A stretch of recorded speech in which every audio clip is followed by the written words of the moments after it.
Welcome to the Flip Thinking Podcast. In this podcast, you'll listen to intimate conversations between Bertolt Gunster and his guests. Together, they'll explore the guest's personal problem and try to make it feel lighter or make it disappear altogether.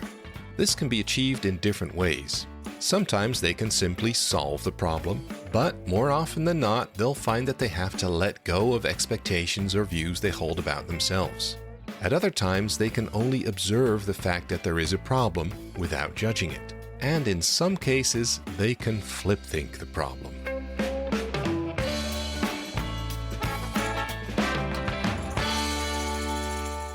Good afternoon. It's afternoon in Utrecht. A sunny day in March. The sun is shining. It seems like spring is coming, isn't it? Yeah. Yeah. So good to have you here. And can you tell me something about yourself? Who are you? I'm Daniela. I come originally from Bulgaria. Mm-hmm. I've lived here for almost 20 years now. And here is in the Netherlands? In right? the Netherlands. Yeah. In Nederland? Yeah. I have one child. I'm divorced. How old is your child? He's 12. It's a boy? It's a boy, Yeah. 12. But I live very close to my ex-husband and his family, and we have a very good relationship. That's great to hear. Yeah. So also good agreements, arrangements, I presume. Yeah. More or less. They help me. They help me. They help me a lot. But the main part of the work is in your hands, in your shoulders. But I don't mind. Okay. Yeah. Something you do, profession-wise, or a hobby, or whatever? I work at Sligro. Yeah, groothandel. Yeah. Yeah. And I really like it. Yeah, I know Sligo. Yeah. I've been a customer there. Yeah. Yeah. It's a nice place to work in. And my colleagues are also very nice. And they like me a lot. So that gives me a kick every day. Yeah. And where did you pick up the English? I used to live in England. Yeah, I lived in England. Nice pronunciation, England. England, yeah. Nice pronunciation, yeah. And, from when I was 18 until about 26 or something. So 8 years, and now 20 years in the Netherlands. Yeah. Okay, this is a kind first impression of who you are. But what's your question? What's your topic? Your problem? Why are you here? My problem is... Deep sigh. Yeah. My problem is that I have the capacity to learn. I've always had it, but I never had the attention span to finish anything. I learn very quickly, and also at my work, when I learn new things, I get bored with it. Mm-hmm. So I work at different places every day because otherwise I can't stand it. And I've started different studies, and then I've stopped them. Because of different reasons, money, my ex-husband getting ill, my brother dying. There was always something that I wouldn't say I used it as an excuse to stop, but that influenced my motivation. Okay, so maybe a blunt question. What's wrong with stopping a study or a learning process? What's wrong with that? You just stop, right? Right. The only thing that's wrong with it is that now I work 3 days a week, and I earn about 1,300 euros. That's very little. Mm-hmm. This is the only problem I see with it. So isn't then the main problem money? Yeah, but if you don't have a finished study, you don't earn enough to live. Not that I want to spend a lot of money, but really I'm always on the edge. Okay, but to be clear, the main problem is money. Yeah. And you have the assumption that if you would have studied more, or you start studying and finish a study, that you would make more money, right? Yeah. This is your assumption. It's not an assumption. It's a fact. No, it's not a fact. I did university for 1 year, then I quit. Then I went to HBO, hoger beroepsonderwijs in Dutch, it's called, which is lower in prestige. Yeah, I know. And I wanted to finish after the 3rd year because I thought, well, I'm ready. I don't learn anything anymore. They said to me, well, just finish your 4th year, then you get a diploma. Yeah. And when you have a diploma, you can find a job. But I never solicited anywhere needing my diploma. I just started my own business. I made money. And so for me, my education is not a problem. It's a means to make money, right? I agree that with a lot of degrees, your chances may be a little bit better. Chances are better, but it's not a law of physics. You can be very rich and have a low education. You can have a lot of education and I be know very people poor. like that. Yeah. Yeah. So we can argue about this, but I think we both agree on your problem is money. No, my problem is not money. This is the only difference in my life if I had completed my higher education. My problem is that I'm ashamed. Well, that's a new problem. Admit, nee, this is my original problem, but you led me to another problem. That's okay. Because the money problem is my problem, and the shame is what I want to get rid of. Okay, now so you're ashamed that you didn't finish a proper education. No, I'm ashamed when I'm in a company, when everybody starts talking, oh, I'm marketing executive and I'm project manager and I don't know what. I have nothing to say. Okay. And I'm ashamed to say I work in a shop or, Okay, that's okay, clear. You have convinced me. So the problem is not money. The problem is not an education in itself. The problem is that if you talk with people who have a higher education than you, you are ashamed for the level of education you have fulfilled. Yeah. Okay. And can you tell me something about this shame? How does it work, feel, look like? You said something like that you become silent, right? Did I hear this right? Yeah. You don't join the conversation? I can't join the conversation if everybody's talking about their responsibilities at work and this project and that project. I can't join in because I don't have a project. I have a very nice time at work, but I don't have a project. Yeah. Not a project that involves intelligence, perseverance. Exactly. Something to do with cognitive performance. I don't have that. Right. Yeah. Now, a question to you. What would you prefer? Having the ability to talk on a very highbrow level of education, but not doing so with people, just being able to do so? Or working with people with low education, but having a fluid conversation and that education is not getting in the way. So what is the main problem? Is it the topic, the ability to converse, to talk with people, the communication? Or is it the feeling of being lesser educated? What is the conversation the problem? No, I can talk to them and get into their conversation about their job because I'm not stupid. You can follow their conversation? Yeah. But you can lead the conversation? No, I can't. So it's the feeling of being not that clever as they are? No, I don't have that feeling because I'm usually as clever as they are or more. But not all the time? Not all the time, but that's not the problem. I don't feel stupid. I feel ashamed that I didn't do what they did. Finishing the study. Yeah. Okay. And when I'm on a dating site, for example, and the question comes, what do you do for a living? Well, that's what Dutch people ask. Almost immediately. Yeah. And what education did you finish? Yeah, exactly. Nothing. I finished nothing. Yeah. So what's wrong with being somebody that hasn't finished a proper education? What's wrong with them? Nothing. In essence, there's nothing wrong. Yeah, in essence, theoretically, but on an emotional level, there's something wrong with it. You're not here for no reason, aren't you? What's wrong with? What's wrong with not finishing an education? I don't know. It is a good question, isn't it? Yeah. It is the question you are here, right? Yeah. Now you feel there's something terribly wrong with it, but you don't have words for it. No. Which is interesting, right? Which I find really stupid. Only people with low education aren't able to answer questions like this. This is a joke, right? You can follow me, right? So what's wrong? What's wrong with it? And this is not provocative, but it's a serious, honest question. What's wrong with you not having finished an education? Not persevere, right? Not persevere. But that's what's wrong with it. Yeah. I have proved to the world that I'm not good at persevering. Right. So how would you describe somebody who is not good in persevering? I think lazy. Lazy. Yeah. Lazy. Is this the most terrible word that you can come up with, lazy? Or is there an even more painful word than lazy? Lazy is already quite serious, right? So we don't need more. But is it the most painful word you can come up with? Yeah, because I know I'm not stupid. So dumb is not the negative self-image. no, but even dumb people, I have nothing against them. Right. I like them. Right. You can learn from everybody. But Yeah. lazy people, Lazy is you don't want to be lazy, right? no. No. I What's the opposite of lazy?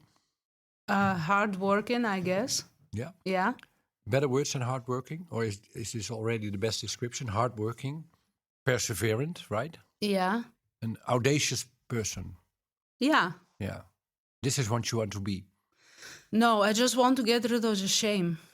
Yeah, Because but the shame is combined with lazy. Yeah. Yeah. So if you would be able to show more perseverance, that would be nice.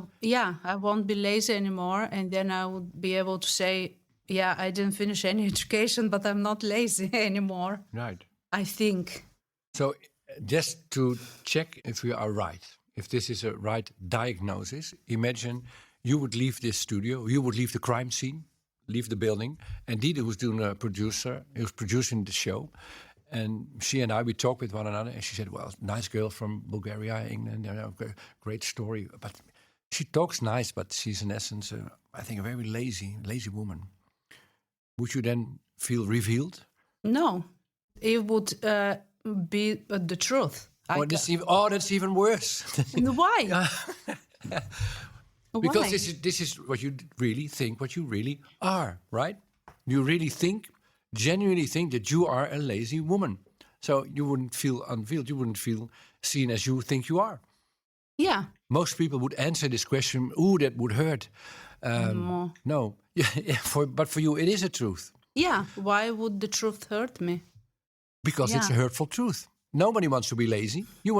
I don't want to be no, lazy. That's why you are here. You don't want to be lazy, but you think you are lazy. Yeah. So okay, we have a diagnosis. You don't want to be lazy, but you think you are, right? Yeah. Okay. Now let's examine this contradiction between these two identities: self-image being lazy and the conviction really being lazy, right?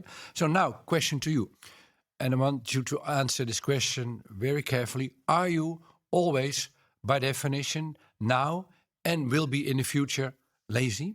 No. No. I'm not always lazy. No, give me an example where you are not lazy.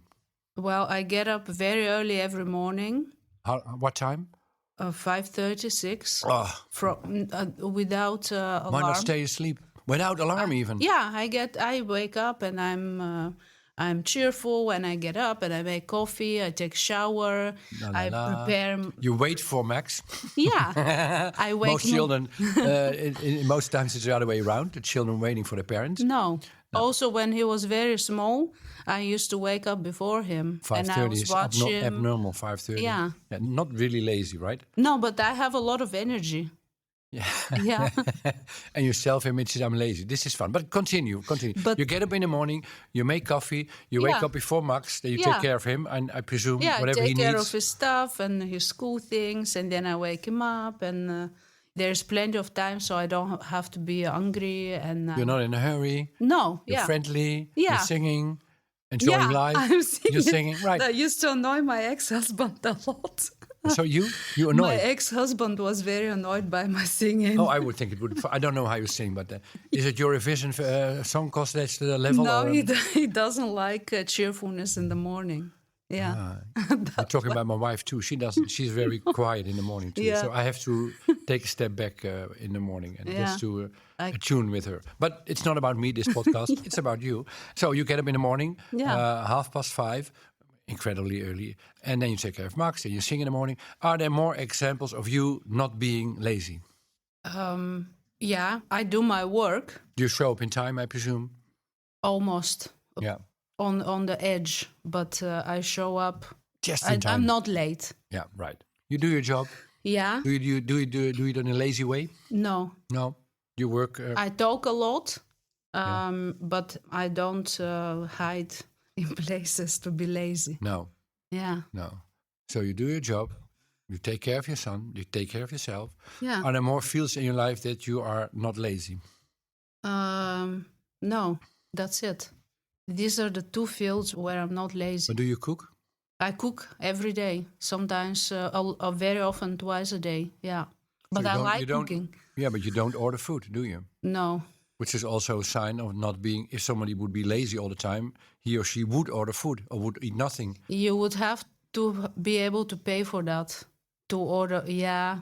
But you like cooking, you said. Yeah, but if you were lazy, you wouldn't like cooking. You would like to be cooked for. If you were lazy. But you have to have the money to pay for that. If you order food every day, you have to have the money to pay for that. But because you're lazy and never completed higher education, you don't have the money to pay for takeaways. Yeah, but if you really were lazy and you weren't able to order food, but still you would make very easy exactly. food. Only Frozen eat only pizza or pasta. something. No. And this is what you don't do. No. Now you say you like cooking, but liking cooking gives you also the energy of preparing meals. Yeah. So being not lazy. Yeah. Right. So now you have find a series of examples where you are not lazy, right? Yeah. Yeah. Now listen carefully. If I would say all sheep are white, this would be true. Yeah. Until one day I would find a black sheep. Yeah. One black sheep. And if I only find one black sheep, my statement that all sheep are white is wrong immediately, wrong. right? Yeah. So sheep have multiple colors, white and black. So now we have find quite easily 3 examples where you are not lazy. Yeah. So the statement "I am lazy" is by definition It's not true. It's not true. It's just not true. No. Maybe you have shown lazy behavior. Okay, this could be true. We can examine this further up during this podcast conversation. But it's not true that you are lazy by definition all the time and always will be in the future. No. No. So how is it? I thought I was lazy. What now was lazy? I thought I was lazy. Now I have doubts. Yeah. Yeah. Which is scientifically, logically correct, isn't it? Yeah. I'm not lazy. Sometimes you might show lazy behavior, and a lot of times you just don't. So in the matter of behavior, it can change all the time, depending on what situation you are in. Yeah. But still you feel lazy, right? Or has this already changed now? No, I don't feel lazy. But you're afraid to be seen as lazy. Yeah, I don't want to be seen as lazy. No, but knowing now, having established on a cognitive level, because we haven't talked about the emotional level, knowing on a cognitive level that you are not lazy by definition, how is it with your feeling, with your idea, conviction, I am a lazy person? No, I'm not lazy. So has it changed already? Yeah, I'm lazy in some situations and I'm not lazy in most situations. I sorry to correct you. I would say I show lazy behavior in some situations, and I don't show lazy behavior in other. It's about behavior, not about identity, not about who you are. Yeah.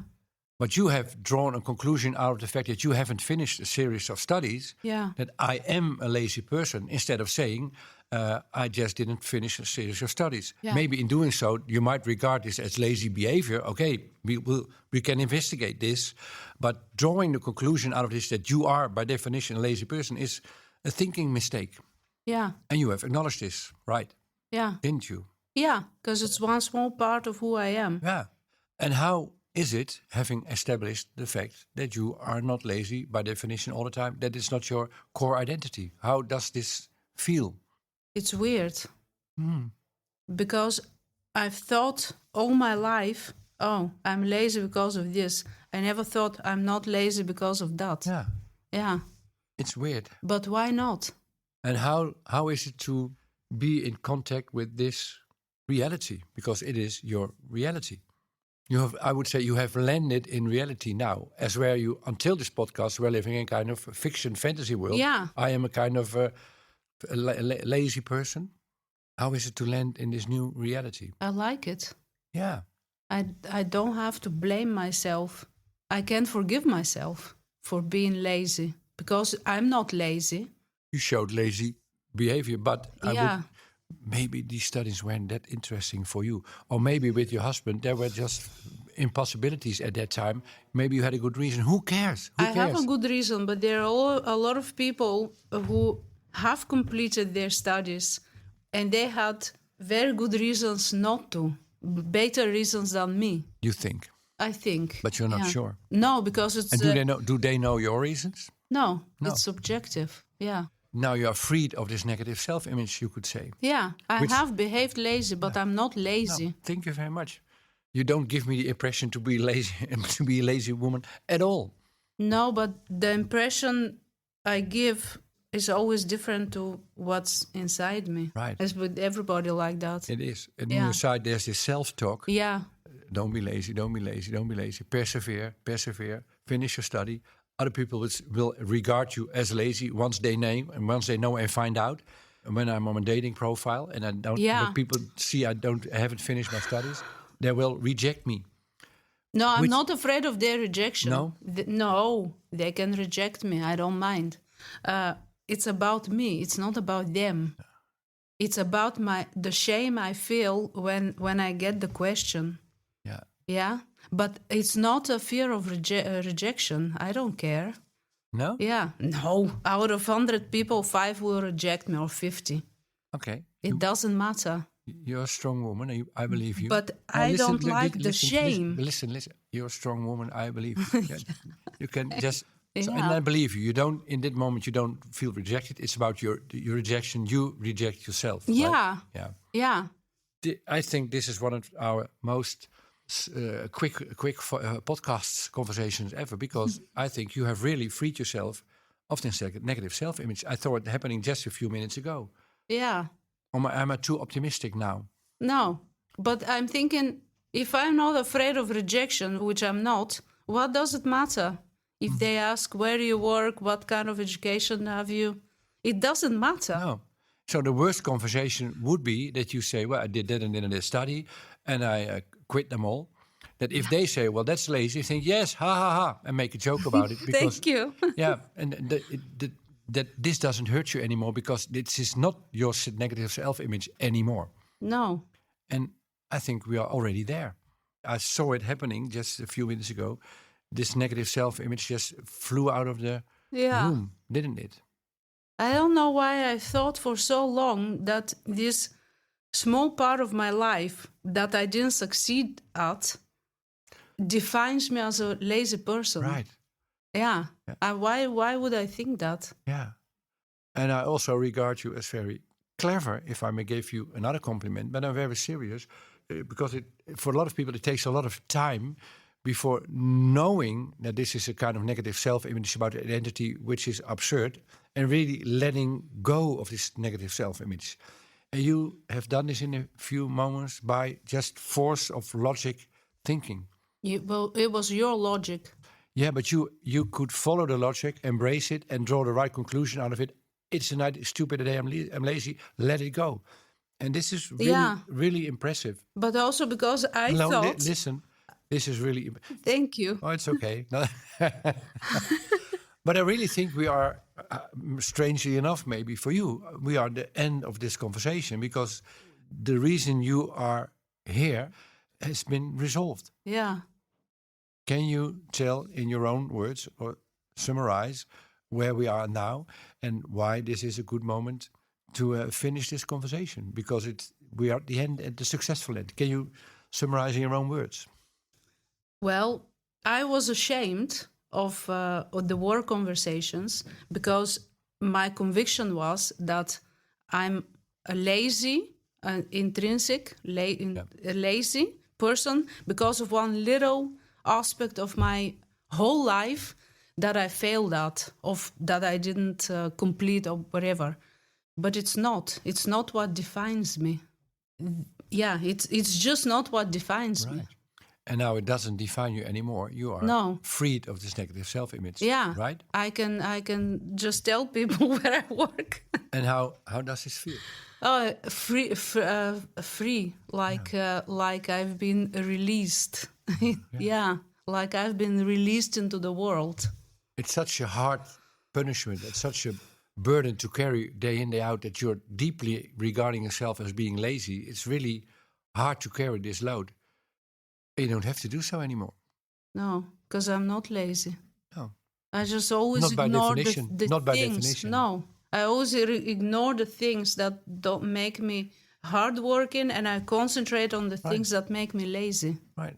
Yeah. You have done a brilliant job. Thank you. And you learn. You have the capacity to learn. Now you're suddenly embracing a compliment. Yeah. Yeah. Yeah. Thank you very much for having you here. And of course, the all-important question is, of course, will in your daily life will you feel more free and enlightened, and not having to fight this negative self-image and trying to prove to other people, and especially yourself, that you can persevere. Does this really in real life carry out in a good way? And I'm very optimistic about this, but practice will learn. Definitely. So thanks. Have a nice day, and a nice future, too. and we'll stay in touch. Do you want to flip think your own problem too? In Bertolt Gunster's bestseller Flip Thinking, you will learn all about the life-changing art of turning problems into opportunities. Flip Thinking is available in England, Italy, Portugal, South Korea, United States, and soon in 17 other countries too. For info, check out flipthinking.info.